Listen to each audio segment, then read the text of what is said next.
A localidade de Porto do Son acollía esta mañá o acto de entrega das 12 novas furgonetas modelo pick-up ao servizo de gardacostas de Galicia.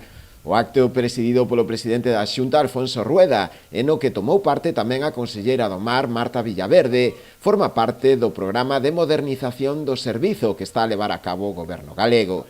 A compra destes novos vehículos supuxo un investimento de preto dos 645.000 euros, cofinanciados pola Unión Europea a través dos fondos FEMPA. Este servicio de gardacostas é fundamental. Creo que son uns vehículos magníficos que se engaden a todo o material que tedes, que hai que ir renovando pouco a pouco, porque se utiliza moito, ten desgaste, pero creo que é necesario e, polo tanto, como eu vos decía ahora, estes coches son unha mostra de que intentamos estar á altura do que significa o servicio de gardacostas galego e o traballo que facedes. Pero a renovación deste importante servizo non para aí. E o goberno galego xa ten en mente unha nova dotación económica de 3,5 millóns de euros para a fabricación de 2 novas patrulleiras lixeiras e a compra de 2 novos camións grúa para optimizar o servizo de retirada e reciclaxe de residuos no litoral. Na actualidade, o Servizo de Gardacostas de Galicia conta cun total de 87 vehículos que se suman ás 24 embarcacións e aos 2 helicópteros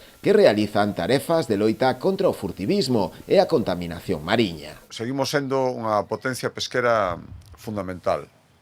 A nivel regional, a maior de Europa. E iso pasa por ter, é certo, barcos pescando por todo o mundo, pero tamén pasa por ter aquí a pé de obra, como se di, moita xente traballando tamén, coidando dende hai moitísimo tempo os nosos produtos do mar para que sigan sendo unha fonte de riqueza e nos sigan identificando esa Galicia calidade da que sempre falamos, pois que decir que os nosos mariscos, o que vos recolectades, é unha das mellores mostras o que a xente identifica máis.